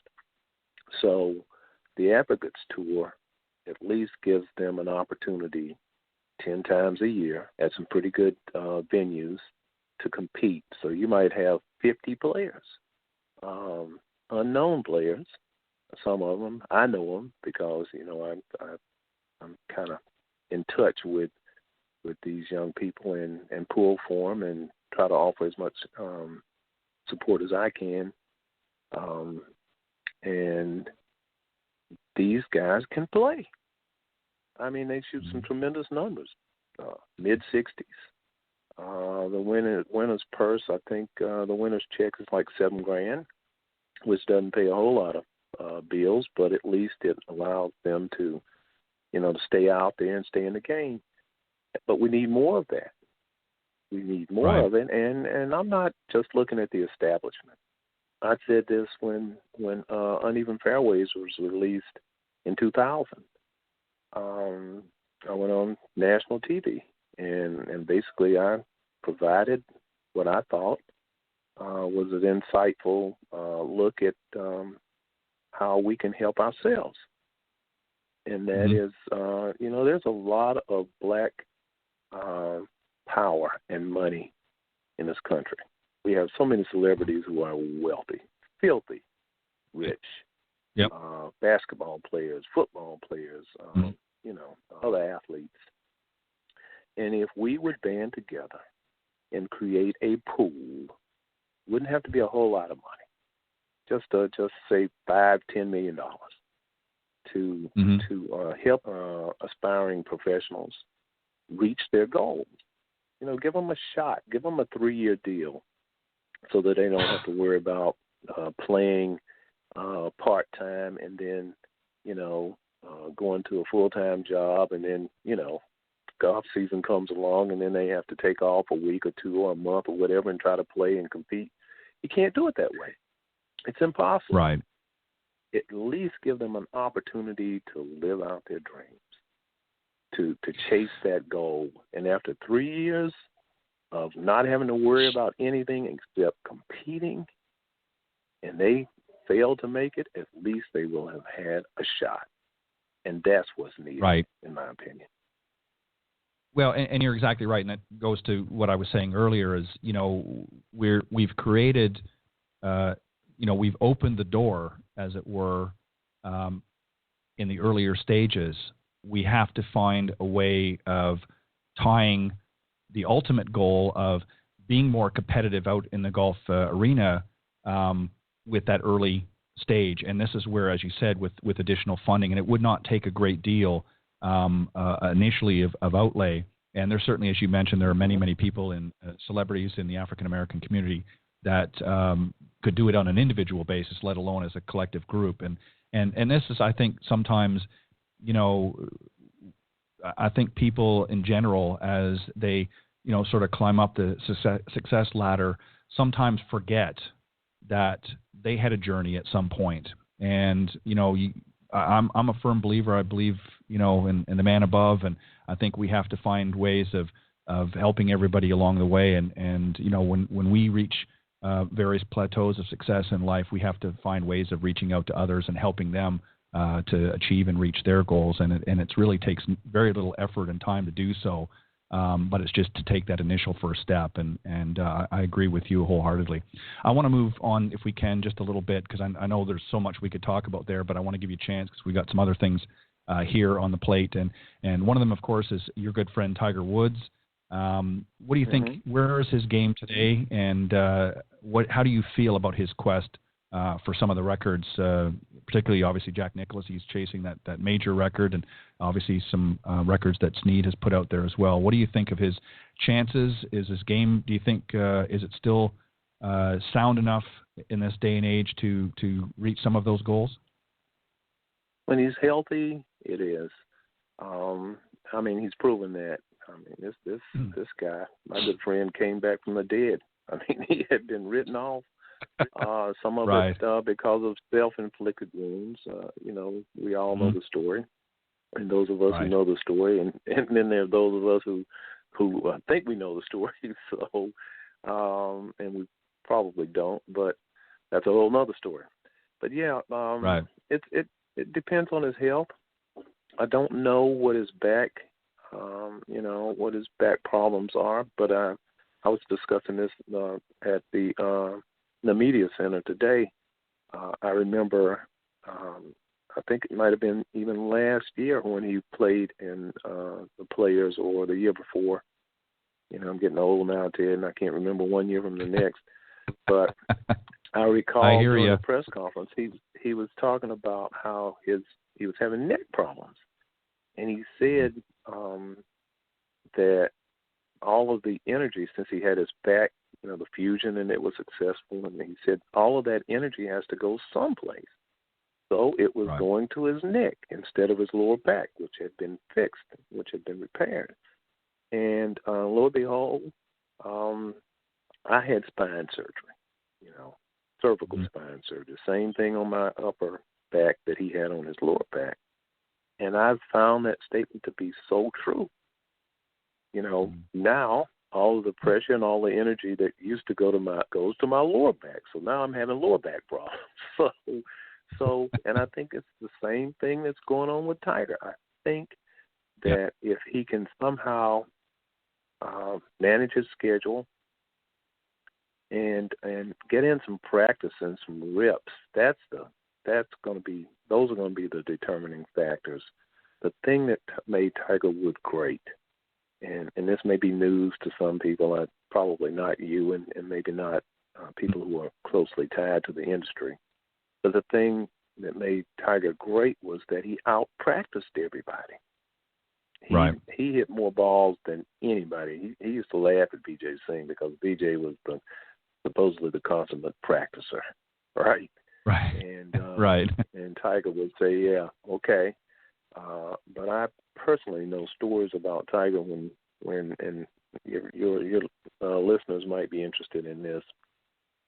When Tiger was first hooked up with Butch Harmon, and he had that terrible swing fault of getting stuck, and you being a professional, you could explain that probably better than I, but anyway, Butch's fix required Tiger to make the same motion dozens and dozens and dozens of times without hitting the golf ball. So Tiger told me that he would make that same motion for a solid hour in the searing sun in Orlando. That was the commitment that he made to correcting that swing fault. And he did that with every part of his game. His mantra was, "This into a strength." That's how he got so good at every part of his game. He figured out what his weakness was, and he worked like heck to make it a strength. So, fast forward to 2020. He cannot practice the way he did. Right. His body won't allow it. Age, Father Time is undefeated. And it has taken a toll on him, like it has many other golfers in the past. But when he's healthy and he's able to get the reps in and get his practice in, he can beat anybody. And that all depends on whether he's healthy enough to practice and prepare for major championships, because quite frankly, that's all he's concerned about right now. I know he loves the Arnold Palmer Invitational. He loves Jack's tournament. Those aren't his priorities. He's won them all, just about every doggone thing numerous times, so that's not the challenge. The challenge is to win major championships and get Jack's record, and in the process, he'll pass Sam Snead as well. So, yeah, I believe that's his focus, and if he can get healthy and stay healthy, I have no doubt he has the game to do it. Well, and I agree with you 100%. I think it's, it's really, it is going to boil down to his health and his ability to get out there and keep himself fresh and working on the things that he needs to work on. And, as far as focusing on the majors, Jack himself said that many, many times, especially as he, started racking them up. I mean, he loved many other tournaments out there, but those were not his priority. His priorities, he felt, were the major championships. Those were, the creme de la creme, if you will. And, he went on to win what he won. And, Tiger's essentially, doing the same thing. He's got 15 now, and he's, just a few away. But, again, like you said, Father Time is really is what's going to dictate. And, Jack won, his final major, just a few years past where Tiger is now. So it's not impossible. And obviously Tiger is probably, even despite some of his injuries that he's, had to nurse along the way, is probably still in better shape than what Jack was at his age. So, it's not out of reach for sure. Now, also, Tiger is, from what you were mentioning here, is writing his own story, if you will, after many, many books and other things that have been written about him. What do you see? Is this going to be an autobiography? Is this what do you see happening? I think it will be. There have been many books written about Tiger, as you know, and. Right. And matter of fact, I'm reading one now by a good colleague, a great writer, and an excellent reporter, Michael Bamberger. It's very interesting, but there's nothing new in it, right, that I could glean from it. Very well written, very excellent reporting. And I think Tiger, I know it's what he said. He wants to tell his own story. He says, that all the stuff that has been written about him, he hadn't been quoted in much of any of it. And as a writer, I know how difficult that is. I mean, you kind of write around stuff, and you get stories and releases and stuff like that, and you cobble together a book, and it may be credible, but if you can't quote the subject of the book, and right. I think that's Tiger's point. So he wants to tell his own story, and I applaud him for that. I don't know how much of his life story he's willing to reveal, and that'll be up to him. But I'm sure, skeptics will say, oh, okay, well, he's telling it from his perspective, and he's leaving some stuff out. Well, that's his prerogative. That's right. That's how I'm always on his side. You know it, Ted. I just because I know how difficult his life has been, and people will chuckle at that. Oh, how difficult would it be being a multimillionaire, and but being a person of color, to ascend to the top of a sport where your people were not welcomed for decades, and facing that double standard that he has faced. And it's hard for me to explain to most people. Say, what double standard? Okay, well, I can't explain it to you. But suffice it to say, he has faced a double standard. I told him one time, we were having a conversation, we had some in the past, not as many as I would have liked, but he was young, and we were talking about various things, and I said, TW, no matter how many championships you win, no matter how many majors you win, no matter how many records you set or break, there will be some people who will never think that you're the greatest of all time. They just won't accept it. And he said, I know that, Petey. And so he's very well aware of, that double standard that he faces. And the reason I love him so much, and I love the way he plays, and I think I know the guy that he is inside, is because despite those challenges, he has always taken the high road, always. I tell people all the time, I could not have been blessed with that kind of talent and that kind of success, because I would have been a butthole. There's no doubt about it, I would have been so arrogant and I know he's been perceived to be that. I would have handled it so much worse than he has. He has his flaws. We all have flaws. The thing about him is he failed hard. But he got back up, and he continues to strive. And at this particular point in his life, he wants to be a great father, and a great citizen, and I think he's doing quite well. Pete, it's interesting that you say all that, because you're exactly right. Even in today's way of thinking, and certainly I'm not taking away from Jack's record, obviously, but there's the camp that, well, Jack's the greatest player that ever lived, and there's no doubt that he has done some great accomplishments, but even he acknowledges Tiger's prowess out in the golf course and what he's done to the game that even Jack has not done. I mean, he hasn't won quite as many majors yet as Jack, but he's broken many, many other records that obviously even Jack had not made. And when I hear and look at early reports of Jack, and don't get me wrong, I love Jack Nicklaus. I grew up watching Jack and Arnie and some of the others. But, I can remember some unkind, certainly not to the same level as I'm sure what's been written and said about Tiger. But, I can remember some unkind things along the way, with an earlier Nicklaus. They thought he was, a little bit arrogant because, he was challenging Arnold Palmer.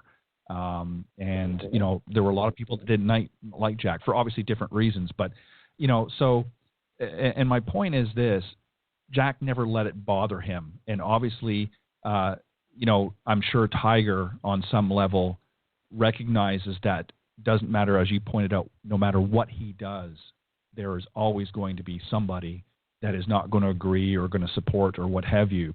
But I think he's secure enough in himself as a man and as a human being to realize that there are just some things, and that's with everybody in life. There's, whether it be you, me, or anybody else, there's always going to be people that are just not going to be supportive. Doesn't matter what you do, or they're going to be jealous, or they're going to be whatever. So, I think he just needs to, to keep being the person that he is and being truthful to himself. And I'm going to be interested to see his story, at some point when it comes out, because I think it is going to be very interesting, and I think a lot of people are going to be surprised. And as far as what he chooses to put in it or not put in it, it's irrelevant. Those are just people that, in my opinion, have nothing better to do than to, it's like you said earlier, everybody had written him off I don't know how many times, and, that's it, he's done, he's not coming back. And then, here he is, he wins the Masters after, a long stint and struggle. So, heck, there's people out there that have not even won it yet and have been on the tour for 20 years. So, that his life is a lesson. I don't mean to cut you off, Ted, but his life, if you can bring yourself not to be prejudiced against this man, if you can find it in your heart to just look at him as a human being, screwed up like we all do, yet there was some redeeming quality there that led him back up the mountain, all the way to the top of the mountain. If you can find it in your heart to accept that and then you'll see exactly what an accomplishment it was, and the kind of person that it takes, that kind of strength, inner strength, and that it takes to do that. I mean, I've been down. I certainly have had my issues, and I know what it takes to scratch and claw your way back up. Not to the extent that he did, and he got that from both parents.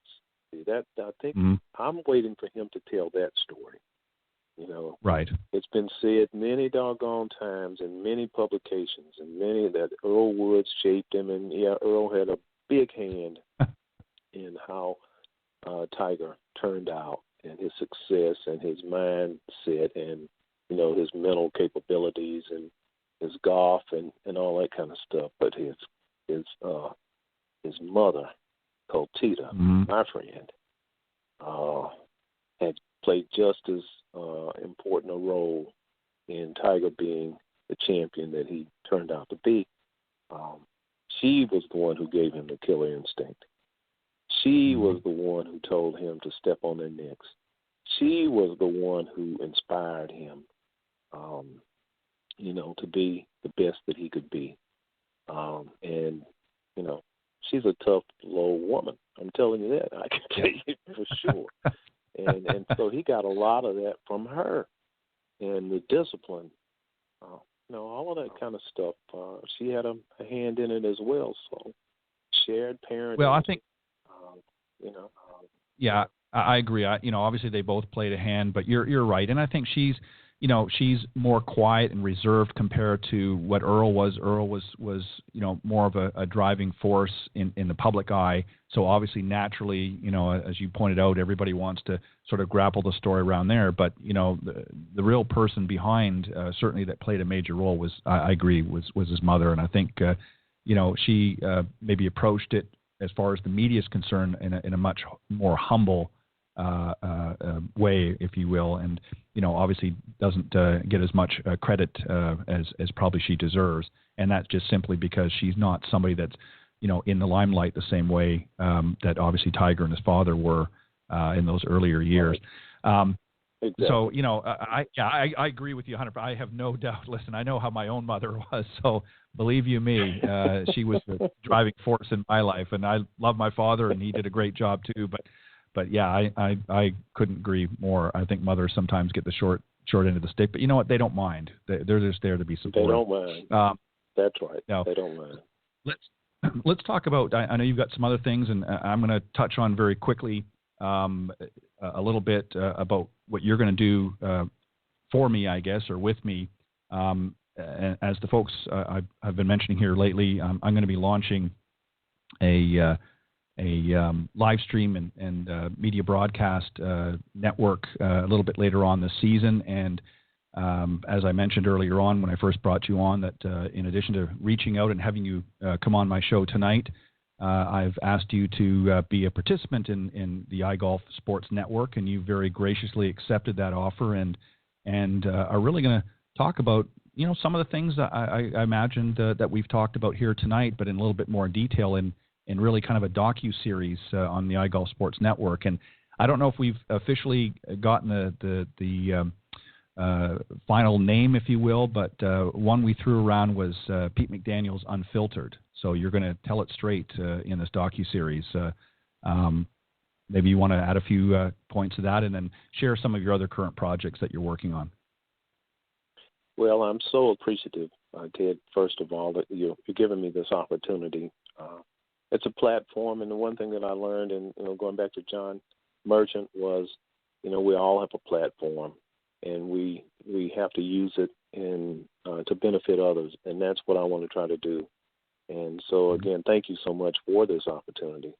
I'm a history buff, and I like to give credit where credit is due, and there were so many people who came before me whose shoulders I and others have been fortunate enough to stand on, and they deserve the recognition for being groundbreakers and pioneers in the golf industry, but not only in the golf industry, but in life. And Right. these are the people I'd like to spotlight. I'd like to educate. That was the purpose of Uneven Lies, to and also entertain. So I'm hoping to be entertaining. I don't know. Hopefully I can. I think I do a pretty good job as a writer, so maybe I'll be blessed enough to be able to entertain during the show and just inform people. I shoot straight. You won't agree with everything that I say, and that's okay. But right. It's how I feel, and I've been on this earth a long time, and I've seen a lot of things, and I just would like people to know where I'm coming from. And I want to be relevant, and I think I do have some relevance that I can add to any discussion through my experience, through my knowledge. I've gained a little bit of knowledge over the years, so that's what it's going to be about. History lessons, little-known facts about some of the people who helped me be where I am today, to be quite honest with you. I mean, groundbreakers like Charlie Sifford, who was a great, great friend of mine, and some unknown or little-known characters in my life, like John Brooks Dendy, who was the locker room attendant at Biltmore Forest Country Club, who I learned a lot from just by researching him. Great golf champion who tutored a guy that I used to caddy for. I had a regular bag about every Saturday, and a guy named Charlie Owen, who was the club champion, white guy who was one heck of a player, and he learned a lot of his golf from John Brooks Dendy, who kind of took him under his wing when he was a kid and helped him with his game and helped him grow, as a matter of fact. So there are people like that, and others. George Johnson, who became a great friend of mine. George Johnson won on the PGA Tour, and you never hear that name. Pete Brown, that's more of a familiar name.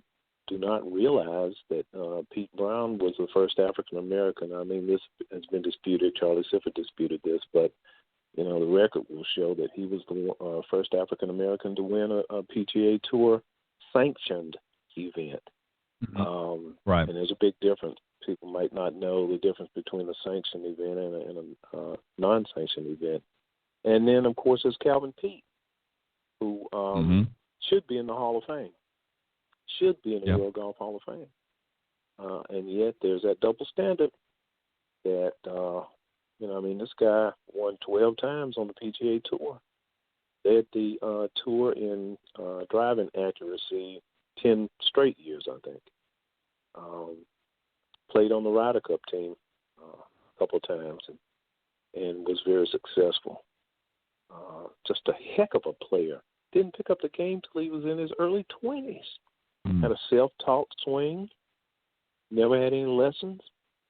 And at one time in the early 80s, could have been considered the best player in the world. Won 4 times in the early to mid 80s. Was a dominant player. Didn't hit it far, but he hit it straight. And he had the game that was forged, out of the dirt, as they say, as Hogan said. And just a great individual and a heck of a nice guy. I was working on his autobiography when he died, so I have great stories about him that I'd like to tell. So these are the kind of people that I would like to introduce the public to. And then going all the way back, oh my gosh, to John Shippen, who by all accounts, in the strictest definition of the word, was this country's first professional golfer. A black man. This country's first professional golfer. By the strictest definition of the word.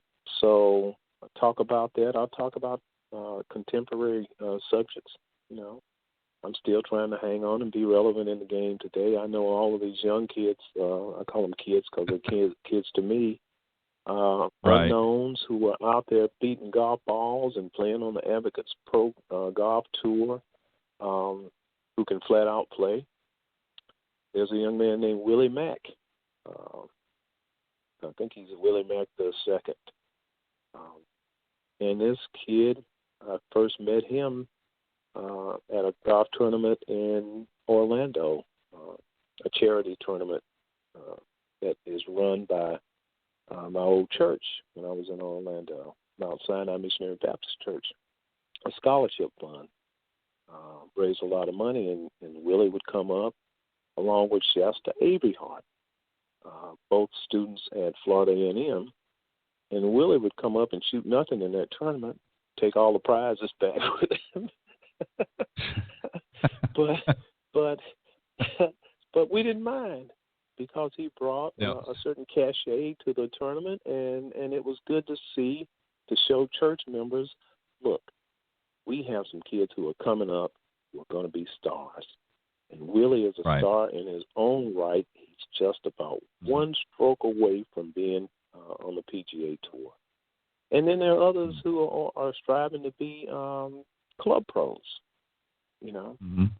I know a lot of these kids, they don't have aspirations of being playing on the PGA Tour anymore. They're kind of like me. I wanted to be an NBA player. But I was one of the first and only blacks, and I won't admit this to anybody but you, Ted, who had no hops at all. I was the black guy who couldn't jump. I was the black guy who couldn't jump. I had plenty of quickness. I was a good player, but I just could barely grab the rim, and that was that. So that was the end of that.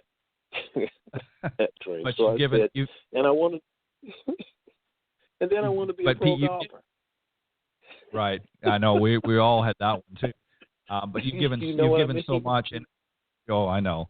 Trust me, I know. I wanted to battle it out with some of the best out in the PGA Tour when I was younger and had dreams and aspirations of that, but I knew it just wasn't going to happen. But I found another way that I could be a part of the game and give back, and by teaching and also through the medium that I'm doing it and stuff. But and also you're working on, we only got a few minutes, but you're working on your own autobiography, correct?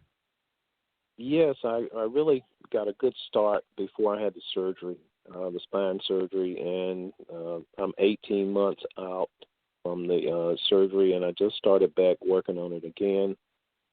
This is the unfiltered Pete McDaniel. I'm not holding anything back. You'll be shocked at some of the things that I did in my life.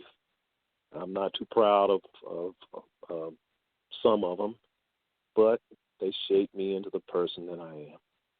And and there's a lot of redemption that I had to kind of go through to but self-reflection is the greatest tool that we have in our tool bag, I believe, because it takes a strong person to look themselves in the mirror and admit that they were screwed up.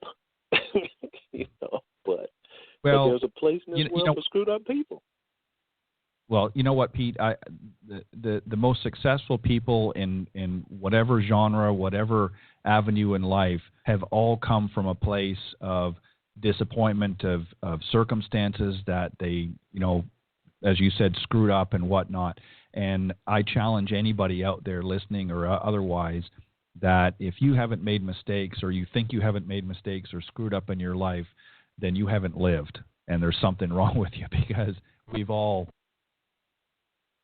done that, and you know what? I think you're right. It helps you grow as an individual and helps you become a better person. But I'm looking forward. That's going to be a great read, and I'm looking forward to you sharing so many of the great stories on my network, Golf Sports Network. And again, we'll finalize things here before too long and get filming. But I really appreciate it, Pete. Unfortunately, we're out of time. I'm going to have you come back on again sometime, maybe later in the season on this show, maybe when we get ready to launch everything else. But I want to thank you very, very much for sharing and giving of your time. And I think we're on the same page. I think we understand really how things can be even better for everybody out there. And I hope that the golf industry really, continues, but at a quicker pace, in my opinion, to open those doors for so many others out there that have the potential, but just maybe don't have the means. And I think, some of the suggestions that you made earlier, I think are a good place to start. Thank you, Ted. I appreciate it. And thanks for having me on. My pleasure.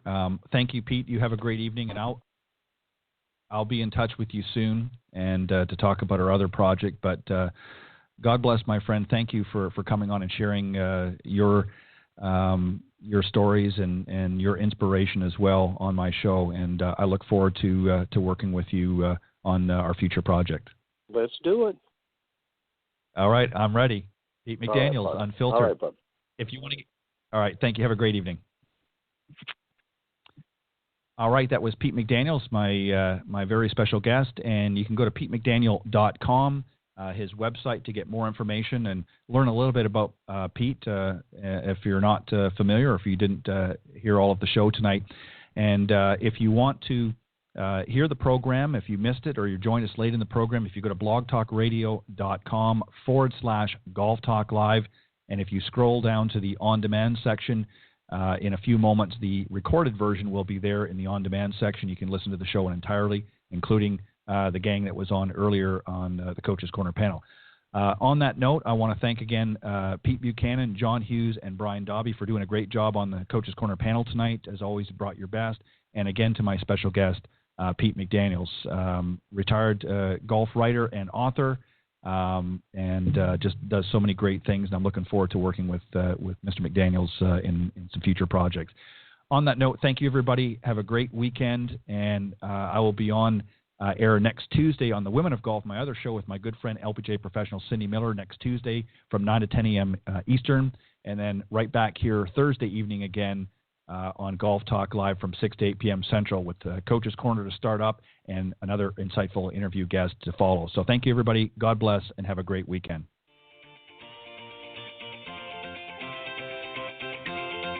Thanks for listening to this evening's broadcast of Golf Talk Live. Remember to tune in each week at blogtalkradio.com/Golf Talk Live.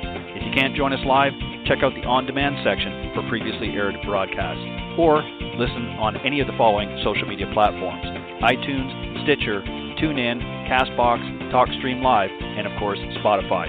To get updates on future shows and upcoming guests, be sure to visit the show's Facebook page, Golf Talk Live Blog. You can also follow me on Twitter at Ted and Buck CEO.